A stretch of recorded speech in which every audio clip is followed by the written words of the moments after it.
안녕하십니까. 하이엔드 어플리케이션을 적용한 공장 자동화라는 주제를 가지고 발표하게 될 스토브리 코리아 김문석입니다. 먼저 스토브리 저희들 그룹 소개 간단히 드리겠습니다. 스토브리는 130년 전에 스위스에서 설립된 회사로서 섬유기계, 커넥트, 산업용 로봇 부분에서 메카트로닉스 솔루션을 제공하는 회사입니다. 저희들 스토브리는 1982년에서 1989년까지 영국 텔포드에서 푸마라는 로봇을 가지고 비즈니스를 하다가 1989년도에 세계 최초의 로봇 메이커인 유니메이션사를 인수해서 오늘날에 이르고 있습니다. 그러다가 1993년도에 저희들이 섬유기계와 노하우와 커넥터의 노하우를 접목시켜서 탄생한 로봇이 오늘날의 로봇 모습을 갖추고 있습니다. 그러다가 2004년도에 보쉬 렉스로스에서 스카라 로봇을 인수하여 오늘날의 구색을 갖추고 있습니다.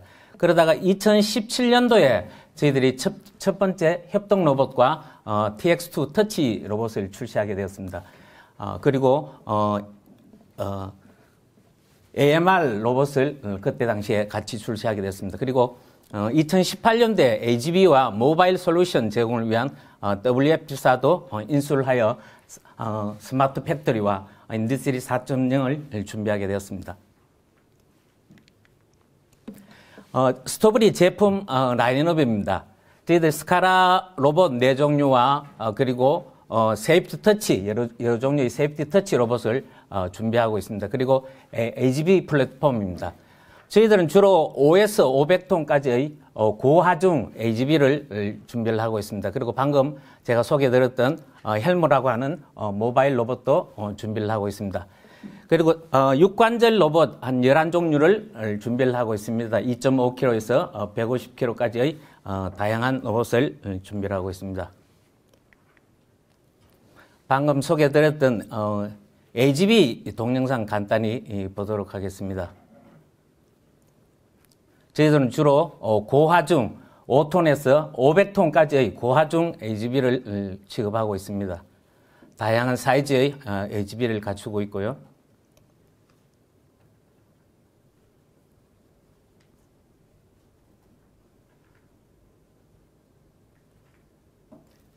그리고 2대의 AGV가 동계화를 이루면서 고하중을 핸들링하는 모습을 보시고 계십니다. 그리고 특수 환경에 적합한 AGV도 갖추고 있습니다. 그리고 AMR, 헬모라고 하는 모바일 로봇입니다. 통상적으로 AGV나 이런 어떤 AMR 로봇은 반복 정도가 플러스 마이너스 10mm 정도 됩니다. 그렇지만 이렇게 원점을 복원을 하게 되면 플러스 마이너스 0.1까지 복원이 됩니다.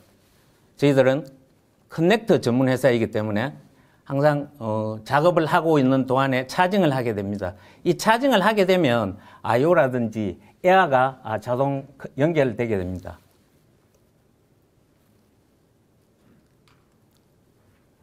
플러스 마이너스 0.1까지 복원된 반복 정도가 지금 커넥터 조립을 하고 있는 동영상을 보고 계십니다.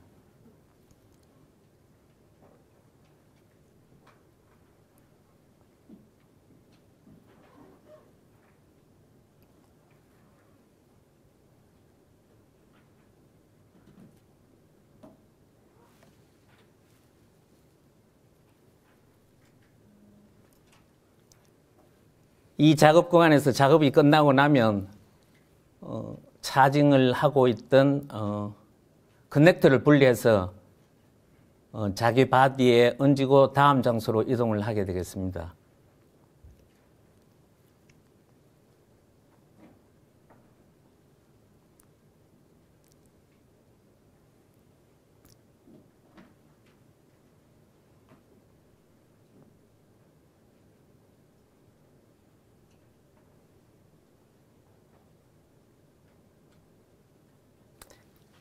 이 AMR은 충분한 세이프티 펑션을 확보하고 있기 때문에 다음 작업 구간에 아직 작업을 마치지 못한 작업자가 대기하고 있으므로 AMR이 웨이팅을 합니다. 작업자가 완전히 작업을 끝낼 때까지. 그 작업자가 공간에서 벗어나게 되면 다음 작업을 행하게 되겠습니다. 지금부터 하이엔드 어플리케이션에 대해서 설명을 드리겠습니다. 저희들이 하이엔드 어플리케이션이라고 하면 고성능을 성능을 요구하는 로봇의 어플리케이션을 말합니다. 예를 들면 레이저 커팅, 디버링, 스크류잉, 디스펜싱 이런 어떤 고성능의 로봇 성능을 요하는 어플리케이션이 되겠습니다. 먼저 레이저 커팅 어플리케이션입니다.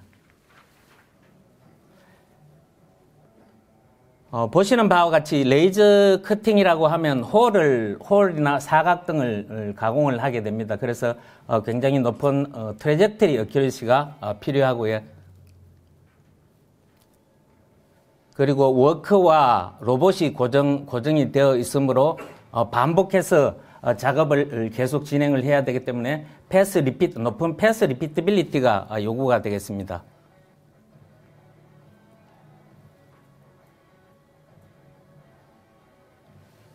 그리고 코너라든지 이런 곳의 스무스한 모션이 필요하고요. 그리고 동일한 속도가 요구가 되겠습니다.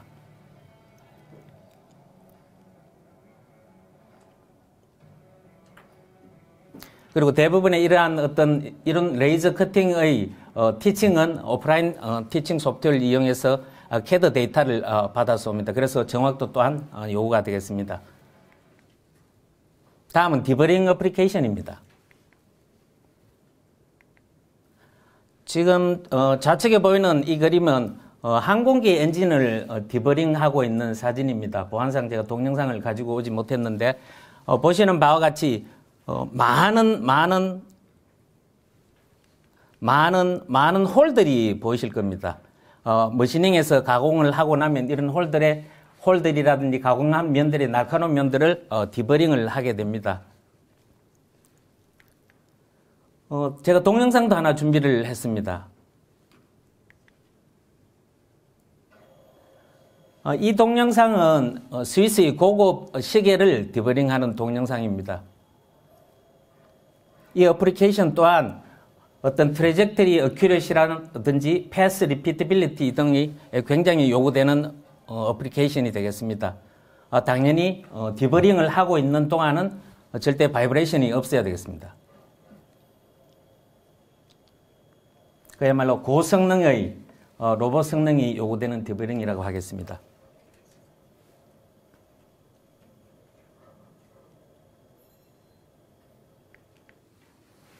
다음은 디스펜싱 어플리케이션입니다. 지금 보고 계시는 이 동영상은 게스매스크 디스펜싱 하는 동영상입니다.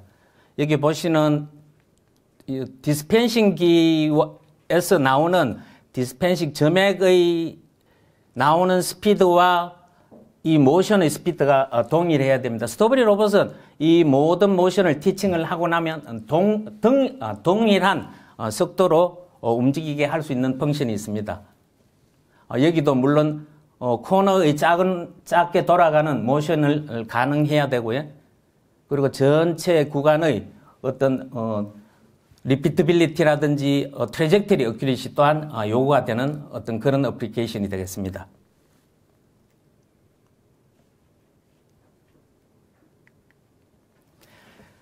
그러면 어떠한 스토브리 기술들이 이런 것들을 가능하게 할까요? 레이저 커팅이라든지 디스펜싱이라든지 디버링을 가능하게 할까요? 저희들은 페이턴트의 기어박스, 고성능의 기어박스를 가지고 있고, 그리고 높은 패스 리피트빌리티를 가지고 있습니다. 그리고 뛰어난 높은 성능의 트래젝터리 어큐리시를 갖고 있고요. 동일한 속도, 컨스탄트 벨로시티를 냅니다. 그리고 작은 홀들을 가공할 수 있는 성능을 가지고 있고요. 그리고 뛰어난 어큐리시를 가지고 있는 메이커입니다. 페이턴트 기어박스입니다. 많은 로봇 메이커들이 있습니다만 전 세계적으로 오직 스토브리만이 자체적으로 기어박스를 제작을 해서 산업용 로봇에 적용하고 있습니다. 수명을 위한 사이즈로 구성이 되어 있고요. 그리고 오일 베이스 안에 들어있습니다. 여기는 우리 저희들 자동차 엔진에 보면 전부 다 오일이 채워져가 있죠. 그래서 오일을 교환할 때 100% 이렇게 드레인할 수가 있습니다. 오일 교환은 2만에서 3만 시간을 권장을 하고 있습니다. 매우 조용하고요. 그리고 유선형의 움직임을 가지고 있습니다. 그리고 MTBF인데 리듀서 자체만의 MTBF는 굉장히 긴 시간의 MTBF를 가지고 있습니다. 150만 시간이라는 굉장히 긴 시간의 MTBF를 가지고 있습니다. 라인 어빌러빌리티입니다. 99.99%라고 말씀을 드리고 있는데 이거는 기어와 기어의 물림이 전부 선접촉을 하고 있다는 얘기입니다. 그래서 매우 조용하고 이런 유선형의 움직임을 가지고 있습니다. Path Repeatability, Trajectory Accuracy에 대한 설명입니다. 다이아메타를 이 지금 측정 결과를 보고 계시는데 다이아메타가 20mm 그리고 벨로시티가 1m, 분당 1m 그리고 5서클을 그렸을 때의 서클입니다. 측정을 위한 여기 레드 컬러가 있는데 요거는 정원이고요. 그리고 요 파란색은 5서클을 계속 돌렸을 때 중첩된다는 얘기가 되겠습니다. 그리고 요 그린 색깔은 작은 게 마이너스 0.1, 큰 게 플러스 0.1. 여하튼 레이저 커팅이나 웰딩을 위해서는 플러스 마이너스 0.1 정도의 오차 안에 들어갈 수 있는 로봇이어야 합니다. 결론적으로 말씀드리면 5개의 원이 정확하게 중첩이 되고요. 우수한 경로 반복 정도 정확도를 확인하실 수가 있습니다. 이 데모는 저희들이 전시회에서 데모를 하고 있는 장면인데요. 19, 87, 65, 43mm 홀을 드로잉하고 있습니다. 보통 사람들은 이 리스트를 이용해서 이렇게 서클을 그릴 수가 있습니다. 그렇지만 로봇을 아시는 분들은 잘 아시겠지만 육관절 로봇이 이 서클을 그리기 위해서는 최소 5축이 있어야 5축을 이용해서 서클을 그리게 됩니다. 그래서 서클을 그리는 것 자체가 굉장히 고성능이 요구가 되는데 더군다나 이렇게 3파이, 10파이를 깨끗하게 그릴 수 있는 메이커들이 거의 없습니다. 그래서 3파이까지 그리는 고성능을 가지고 있습니다. 이거는 확대를 3, 4, 5파이를 스틸자를 이용해서 확대한 사진이 되겠습니다. 어큐레시입니다. 제가 조금 전에 레이저 커팅이나 디버링이나 디스펜싱이나 이런 복잡한 어떤 어플리케이션들은 대부분 오프라인 티칭 소프트웨어를 이용해서 사람이 티칭을 하지 않고 PC상에서 티칭을 하게 됩니다. 그렇다 보면 가티아 어떤 도면이나 이런 것들을 가지고 좌표값을 받아오게 됩니다. 그래서 예를 들면 좌표값이 여기 십자가 놓여 있는데 요 지점이 0.0.0라고 했을 때 많은 메이커들이 이렇게 이 갭을 가지게 됩니다. 그렇지만 스토브리 로봇은 플러스 0.0 100분의 얼마까지 정확하게 저 포인트에 도달하게 됩니다. 스크류잉 어플리케이션입니다. 제가 동영상을 2개 준비했습니다. 저희들 나라에 이 산업용 로봇이 들어와서 오토메이션을 한 지 한 3, 40년은 될 겁니다. 그렇지만 지금까지도 대부분이 오토메이션을 하셨던 분들이 기억을 하실 겁니다. 이렇게 콘베어를 이송을 하면서 트래킹을 하면서 스크류를 할 수 있는 메이커는 저희들 메이커밖에는 없습니다. 아직까지도 대부분이 콘베어를 스톱을 해서 스크류를 체결을 하고 있습니다. 저희 스토브리의 뛰어난 성능이 육관절 로봇 및 사관절 로봇을 스크류를 체결하는 걸 가능하게 했습니다. 이 동영상도 마찬가지입니다. 10파이 스크류를 컨베어를 타고 이송을 하면서 H4 요청에 의해서 데모를 시연한 동영상입니다. 이거 넘어가 버렸는데 스토브리 로봇의 뛰어난 트래킹 솔루션은 이렇게 최적화된 고강성의 견고한 로봇 바디 프레임과 그리고 조금 전에 설명을 드렸던 스토브리 특허의 기어박스가 있음으로 해서 정밀하고 안정적인 고속 작업을 가능하게 했습니다. 발서리 기반으로 개발된 트래킹 전용 소프트웨어와 그리고 모든 소스의 발서리 언어와 멀티태스킹 기능이 프로그램 최적화 및 동작 중 다양한 작업을 수행하게 하였습니다. 스태킹 어플리케이션입니다. 여러분들도 잘 아시다시피 컨버전 차에서 지금 EV 전기차로 지금 트렌드가 바뀌고 있습니다. 그래서 저희들도 그에 맞는 어플리케이션을 찾아서 지금 현재 많이 공급을 하고 있습니다. 특히 배터리 스태킹 분야에 저희들이 많은 로봇을 공급하고 있습니다. H사에서 요청에 의해서 데모를 시연한 동영상이 되겠습니다. 요 구간을 한 0.7초.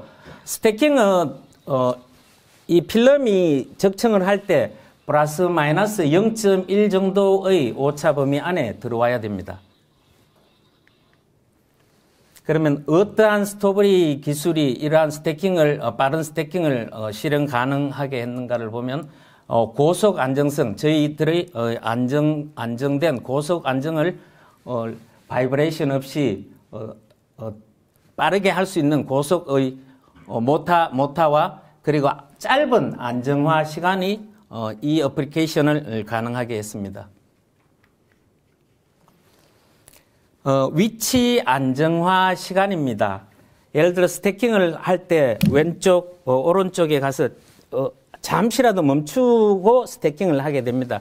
그때 멈추었을 때 스톱하고 난 뒤에 이 웨이브가 보입니다만 바이브레이션이 파장이 0.1mm까지 0.1mm에 도달할 때의 시간을 말씀드리고 있습니다.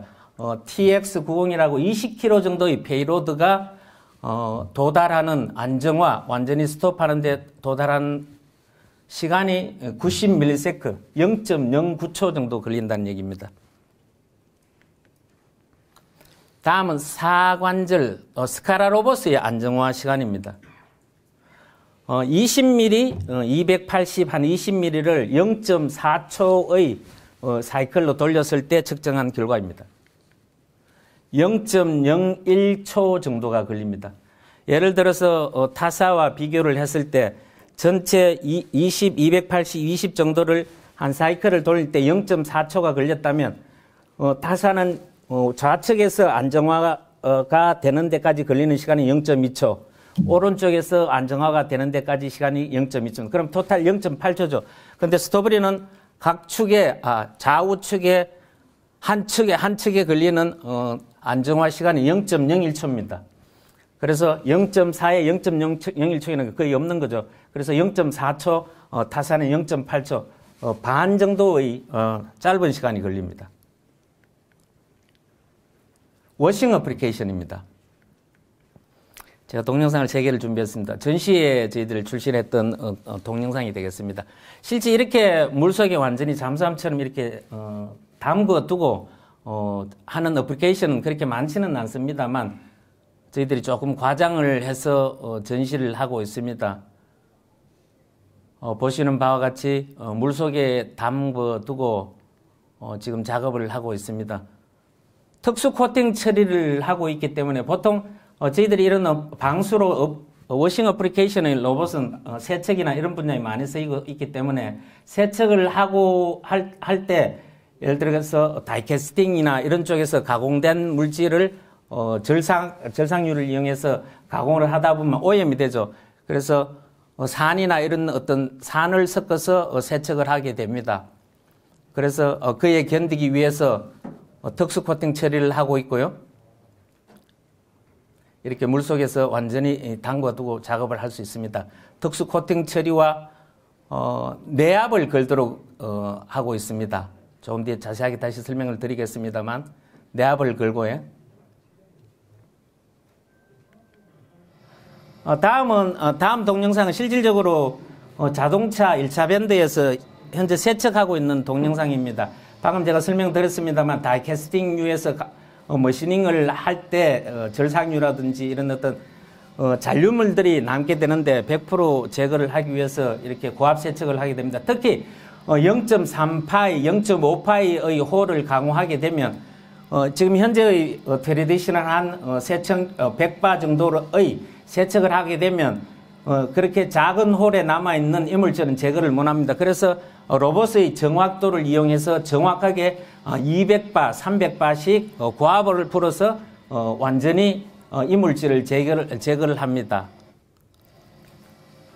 다음 동영상은 식품의 육가공 공장에서의 세척을 하는 동영상입니다. 특히 육가공 공장은 매 시프트마다 로봇뿐만이 아니라 전체 설비를 이렇게 세척을 해야 됩니다. 특히 육가공 공장에서의 육류나 이런 것들이 잔류물이 낮게 되면 부패가 일어나죠. 부패가 일어나면 오염의 원인이 되기 때문에 로봇뿐만 아니라 전체 설비도 세척을 하게 되겠습니다.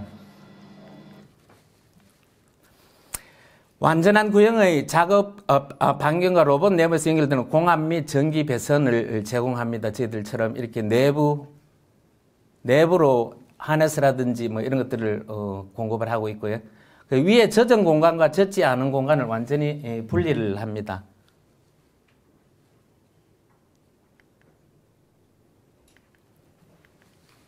IP67 완전 밀폐 구조의 로봇이고요. IP68 손목은 68 정도의 등급을 가지고 있습니다. 그리고 외부 환경과 격리된 구조입니다. 베이스 하부에서 방금 보셨다시피 베이스 하부에서 모든 연결이 이 전기나 공압 등을 공급하는 것이 가능합니다.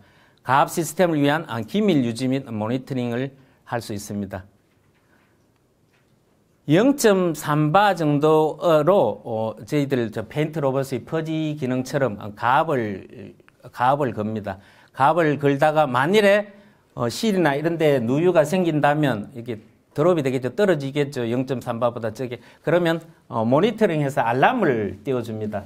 그러면 예를 들어 갖고 뭐 어느 부분에 실이 나갔든지 이렇게 확인할 수가 있겠습니다. 클린룸 어플리케이션입니다. 지금 보고 계시는 이 동영상은 ASML의 EUV 노광 장비 안에서의 스토브리 로봇이 작업하고 있는 동영상을 보셨습니다. 제가 이걸 준비했는 것은 뭐 여러분도 잘 아시다시피 ASML 장비 하나는 뭐 수천억씩 하는 걸로 알고 있습니다. 그 안에서 로봇이 지금 현재 어플리케이션을 진행하고 있으니까 어떤 신뢰도나 이런 것들이 충분히 검증되어 있습니다. 그린 환경에서도. 저희들이 슈퍼크린 룸의 로봇을 위해서 특수 코팅 처리라든지 시링이라든지 뭐 이런 것들을 특수하게 처리를 하고 있습니다. 이 리스트는 스테인리스 스틸을 적용한다든지. 보통 저희들이 크린 클래스를 얘기를 할 때 보통 1, 10, 100, 뭐 1000, 10,000 이렇게 얘기를 합니다. 근데 실질적으로 저희들은 보통 1 클래스 정도 되면 ISO 3 정도가 됩니다. 저희들은 슈퍼 크린룸 로봇은 ISO 2, 1 클래스 위의 한 단가의 로봇이 되겠습니다. 소프트웨어 솔루션입니다. 저희들은 C 랭귀지를 베이직으로 하고 있는 발셀이라는 소프트웨어를 사용하고 있습니다. 그리고 옵션으로는 유니발 PLC라고 해서 지멘스나 이런 어떤 PLC 랭귀지를 이용해서 로봇의 Move J라든지 뭐 이런 언어로 로봇을 동작시킬 수 있듯이 PLC 랭귀지를 이용해서 로봇을 제어하는 게 가능합니다. 그리고 유니발 드라이브라고 하는 옵션이 또 있습니다. 이렇게 백오프라든지 이게 멀티 모션 컨트롤러가 마스터가 되고 저희들은 이렇게 슬레이브 이런 옆에 있는 오른쪽에 있는 모터들처럼 서브 모터들처럼 슬레이브가 되는 펑션입니다.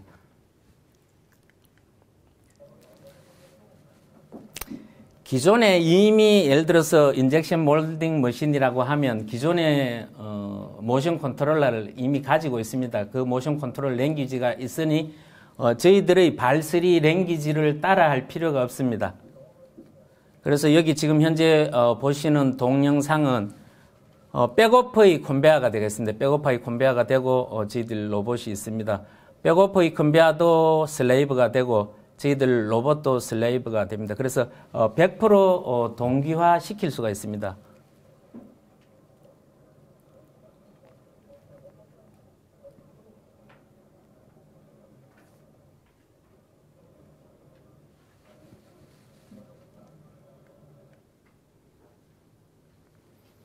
CS9 저희 로봇 컨트롤러가 되겠습니다. 쉽고 빠른 유지보수를 위한 모듈식 설계로 이루어져 있습니다. 그리고 구성품은 표준화되어 있어서 교환 가능, 모든 전압에 대한 범용 전압 공급 장치를 가지고 있습니다. 그리고 전면 패널에서 모든 작업이 가능합니다. 내부 케이블 연결 최소화로 이루어져 있고요. 쉽게 설치, 재개할 수 있는 메모리 카드로 구성되어 있습니다. 시스템 사이클 타임입니다. 로봇 컨트롤러가 연사를 하는데 걸리는 시간이 되겠습니다. 로봇의 경로, 입출력 경로, 그리고 컨트롤러가 프로그램을 연산하는데 걸리는 모든 시간을 얘기합니다. 기본이 4ms, 그러니까 0.004초, 최대는 1ms, 0.001초 정도 걸립니다. 그래서 로봇의 실시간 경로로 모니터링을 하는 것이 가능합니다. 제가 동영상을 몇 개를 준비를 했습니다. 이 두 로봇이 동기화를 하고 있는데 이 두 로봇의 커뮤니케이션 타임은 방금 제가 시스템 사이클 타임을 설명을 드렸습니다만 0.04초마다 매 0.04초마다 커뮤니케이션을 하고 있습니다. 그래서 이걸 조금 확대를 해서 본 사진입니다. 두 로봇의 동기가 거의 완벽하게 이루어지고 있습니다. 다른 동영상입니다. 한쪽은 바늘 귀를 가지고 한쪽은 바늘을 가지고 동기화를 하고 있습니다.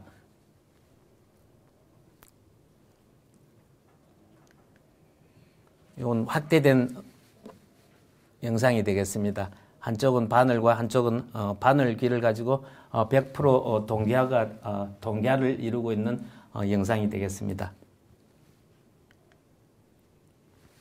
CS9 컨트롤의 또 다른 기능입니다. 사람 기계 인터페이스 펑션을 가지고 있습니다.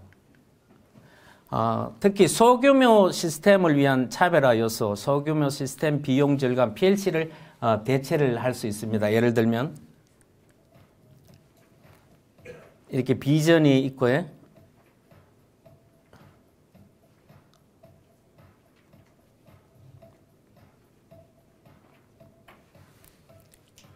이게 바이브레이터라든지 컨베어, 이렇게 소형의 시스템을 기존에는 PLC를 이용해서 PLC 드라이버를 이용해서 이 셀을 꾸몄습니다만 저희들이 HMI 펑션으로 인해서 로봇이 마스터가 되고 나머지 슬레이브로 구성을 해서 PLC를 대체를 했습니다. 그래서 비용을 절감을 시켰고 그리고 PLC가 없음으로 해서 PLC를 구성하는 데 시간 그리고 전체 가격을 다운을 시켰습니다. 마치도록 하겠습니다. 감사합니다.